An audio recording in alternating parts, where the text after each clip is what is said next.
Hello everyone, welcome back to our daily forex forecast. Today is 26th of September. Start करते हैं अपना analysis. जो हमारा सबसे इम्पोर्टेंट पेयर है वो है गोल्ड। ठीक है, गोल्ड को एनालाइज करते हैं। आई होप आप सबने वीकली फॉरेक्स फोरकास्ट भी देखा होगा। उसमें हम लोगों ने क्या चीज डिस्कस करी थी, कैसे मार्केट को एनालाइज किया था, ये सारी चीजें आपको पता होंगी। ठीक है, let's switch to weekly time frame. Weekly time frame के अकॉर्डिंग अगर आप लोग देखोगे, जहां तक आपको अगर मेरी बातें याद होंगी, मैंने यही बात बोली थी कि देखो, अगर ये इतनी ही बुलिश होती तो इस ईएमए का ब्रेकआउट करने में इसका कुछ नहीं जा रहा था। ठीक है ना। इस ईएमए से बॉटम में क्लोज हुई, एक डॉजी बनी है, और डॉजी कहाँ बनी है? रेजिस्टेंस में बनी है। That mean market can be bearish. ठीक है ना, that mean market can be bearish. और मैंने लोअर टाइम फ्रेम में सिनेरियोस बताए थे कब हम उसको बेयरिश कंसिडर कर सकते हैं। ठीक है, एंड बुलिश का सिनेरियो ये था जब ईएमए का ब्रेकआउट हो, then we can expect a bull move. Okay, अब यहाँ पे आप क्या देखोगे, यहाँ पे मार्केट का ट्रेंड बेयरिश हो चुका है। ठीक है, अगर जिस पर्टिकुलर लेवल में मार्केट अभी है, वहां पे प्रीवियसली भी मार्केट जब ये लो गया था, ये जो डॉजी है ना, ये डॉजी का जो लो था इसी पर्टिकुलर लेवल से उठी थी ना, तो यहाँ पे बायर्स है। इसी पर्टिकुलर लेवल में ये बायर्स क्लोज हुए थे यहाँ पे। मतलब ये एक पर्टिकुलर लेवल एक सपोर्ट बन चुका है जहाँ पे मार्केट अभी एक्चुअल में है, तो हम इसको सपोर्ट कंसिडर करेंगे। अगर हम लोग डेली टाइम फ्रेम के अकॉर्डिंग आ जाए, डेली टाइम फ्रेम के अकॉर्डिंग जब मैंने वहां पे बोला यहाँ पे सपोर्ट है, तो डेली टाइम फ्रेम के अकॉर्डिंग यहाँ पे क्या है? अनवांटेड कैंडल्स और नॉट।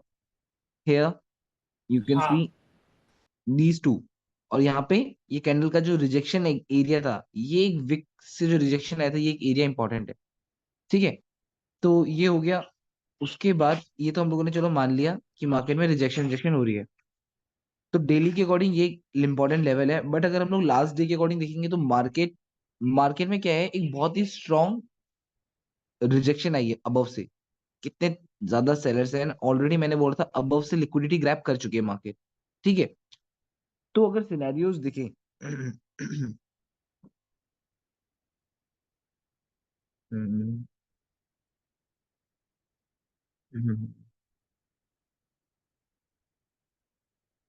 सिनेरियोज।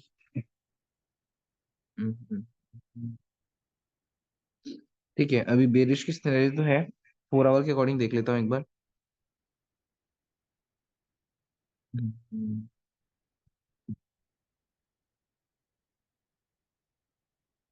अब देखो, थोड़ी सी डिस्टरबेंस है इस एरिया में, इस जोन में, क्योंकि बहुत बहुत जगह से मार्केट ने रिजेक्शन ले रखी है। ठीक है, अगर मैं बोलूं, पहले यहाँ से रिजेक्शन हुई थी, फिर यहाँ से भी एक रिजेक्शन हुई है। ठीक है, तो ये एरियाज ऐसे हैं, देखो इनको मैं ट्रैफिक जोन कहता हूँ। ये मेरे अकॉर्डिंग ट्रैफिक जोन। जैसे मैं अब सबको बोलता हूँ कि खाली रोड रहेगी, हाईवे रहेगा, तो वहां पे आपको ड्राइव करने में मजा आएगा। सेम यही चीज ट्रेडिंग में है। आप ऐसी जगह ढूंढो ना जो हाईवे की तरह हो, जहाँ पे आपको क्लीन मूवमेंट मिल रही हो। ऐसा नहीं कि हर एक जगह पे यहाँ पे रेजिस्टेंस है, यहाँ सपोर्ट है, यहाँ पे भी सपोर्ट है, यहाँ पे भी सपोर्ट है। क्या 10-10 20-20 की मूवमेंट कैच करने वाले को ट्रेडर कहते हैं क्या?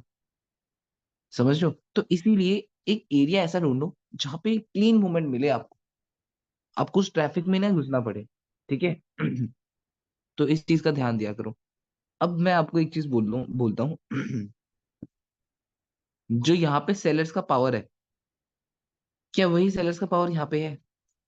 नहीं, सेलर्स थोड़े से कमजोर हो रहे हैं अगर आप देखोगे तो। ठीक है, सेलर्स थोड़े से कमजोर हो रहे हैं अगर आप पावर की बात करोगे तो। ठीक है, और ऑलरेडी यहाँ पे एक एरिया क्या है, ये सपोर्ट एरिया है। सेलर्स वीक भी हो रहे हैं तो ये एक एरिया सपोर्ट है। अगर मार्केट इसका क्लीन ब्रेकआउट देती है और उसके साथ रेजिस्टेंस एक्ट करती है, then you can expect a fall यहां तक। अगर मार्केट इस लेवल को ब्रेक करती है, देन याद रखना, इस लेवल को ब्रेक करती है, देन इसको रेजिस्टेंस एक्ट करती है, ये रेंज क्लीन है। ठीक है, पहली चीज याद रखना। सेकंड चीज अगर मैं बोलूं, मार्केट की ये वाली कैंडल अभी क्लोज नहीं हुई है। याद रखना इस चीज को, ये कैंडल क्लोज नहीं हुई है। इससे पहले क्या बनी है? डॉजी। डॉजी जब कभी भी टॉप या बॉटम में बनती है तो वहां से रिवर्स करती है मार्केट। यस, करती है। क्या हाँ ये जी। बॉटम है? क्या ये बॉटम है? Yes, it's bottom. क्यों? क्योंकि यहाँ पे एक सपोर्ट एरिया है ऑलरेडी। यहाँ पे मार्केट रिजेक्ट हुई थी ना, इसी एरिया में कंसोलिडेशन देखो कितनी ज्यादा हुई थी। मीन्स यहाँ पे कोई ना कोई बैठा हुआ है ना, जब भी तो कंसोलिडेशन हुई है। हाँ। जब बायर्स को ऊपर जाने का मौका नहीं मिल रहा, रिजेक्शन आ रही, रिजेक्शन आ रही, रिजेक्शन आ रही है, ठीक है, दैट मीन यहाँ पे कोई ना कोई है ना। जब पहले कोई ना कोई था तो अभी भी कोई ना कोई है, दैट्स वाई यहाँ पे डॉजी बनी। ठीक है, एक चीज ये याद रखना। दूसरी चीज, मार्केट ने क्लीन फॉल भी दिया है, रिट्रेस नहीं करा है अभी तक। ठीक है, ये चीज भी ध्यान देना। ठीक है, बताता हूँ अभी, और एक सेकंड देखता हूँ, मैं थोड़ा ढंग से देखता हूँ इनको। हाँ, अब देखो यहाँ पे क्या चीज इंपॉर्टेंट है। इसीलिए ना मल्टी टाइम फ्रेम एनालिसिस बहुत जरूरी है। आपको सारे डायरेक्शन बता देती है मार्केट की, ऐसा हो सकता है, ये हो सकता है, वो हो सकता है। अब एक चीज समझो, मे बी ऐसा हो या ना हो मुझे नहीं पता, बट मैं जहां तक बता रहा हूँ, मार्केट ने क्लीन फॉल दिया था। मार्केट में बायर्स ने आने का ट्राई किया, अगेन सेलर्स आए, अगेन बायर्स ने आने का ट्राई किया। क्लियर बात है। ठीक है, आने का ट्राई कर रहा है, मे बी ये वाली कैंडल के बाद नेक्स्ट वाली कैंडल ऊपर आ जाए। ठीक है, ऊपर आने के बाद मार्केट क्या करे, मार्केट यहाँ से फिर फॉल थोड़ा सा डाउन जाए, फिर एक इन्वर्टेड हेड एंड शोल्डर बना के मार्केट ऊपर आ जाए। ये चीज भी हो सकती है, क्यों? कि इन्वर्टेड हेड एंड शोल्डर ही तो सपोर्ट में बनता है, और ये सपोर्ट भी है। ये चीज तो जब होगी जब मार्केट इस लेवल को ऐसे सपोर्ट करेगी। ठीक है, अदरवाइज डाउन ट्रेंड का मतलब क्या होता है? मार्केट ने फॉल किया, ये लो बनाया, हाई बनाने का ट्राई करा बट हाई नहीं बना पाई, एक नॉर्मल हाई बनाया, फिर अगेन एक लो बनाया, फिर हाई बनाने का ट्राई करा, प्रीवियस हाई को ब्रेक नहीं करा, ये बनाया। अब अगर मार्केट इसको ब्रेक करती है, that mean market is forming and lower low. Clear बात है। Market is forming and lower low and now it's a down trend, and market ने सपोर्ट का ब्रेकआउट कर दिया, and we can expect a sell. क्या ये चीज आपको समझ आई या नहीं? ये बताओ। नहीं आ रही? चलो ठीक है। नहीं नहीं, आ गई आ गई। अच्छा चलो ठीक है। ठीक है, उसके बाद अब इंपॉर्टेंट लेवल्स कौन कौन से हैं? अब स्कैल्पर्स के लिए आ जाते हैं। ठीक है, जो स्कैल्पर है, जिनको स्कैल्पिंग करनी। क्लियर बात है, ये सपोर्ट है। जब भी मार्केट यहाँ से रिजेक्ट हो रही है, बार बार ट्राई करिए, 1 2 3 4 5 6 7, 7 30 मिनट्स की कैंडल ब्रेक नहीं कर पाई इस एरिया। अब क्या होगा अगर मार्केट को बुली जाना है ना, तो मार्केट या तो ऐसे डाउन मारेगी स्पाइक, जिसमें आप सबको मार्केट ऐसे दिखाएगी कि मैं डाउन जा रही हूँ, एंड आफ्टर दैट ऐसे ऊपर आ जाएगी। इसीलिए कहता हूँ कि कैंडल क्लोजिंग का वेट करा करो, वो सबसे इंपॉर्टेंट है। समझ रहे हो? लिक्विड लेकर फिर ऊपर जा सकती है, ये सिनेरियो हो सकता है। अदरवाइज आपको वेट करना होगा, बाय करना है ना, तो बाय करने के लिए एरिया बता देता हूँ। देखो, मेरे अकॉर्डिंग ना, इसके ऊपर की रेंज बहुत क्लीन है। अगर आप ये लेवल ब्रेक का वेट करते हो, ईएमए का ब्रेक का वेट करते हो, ये दो चीजें हैं, ये देन ईएमए, ये जैसे ही ब्रेक हो गया, याद रखना, एक आपके लिए बेस्ट लाइन खींचता हूँ, ये वाली, ये अभी तक का हाई है। ठीक है, अब समझो इस चीज को, बहुत इंपॉर्टेंट चीज।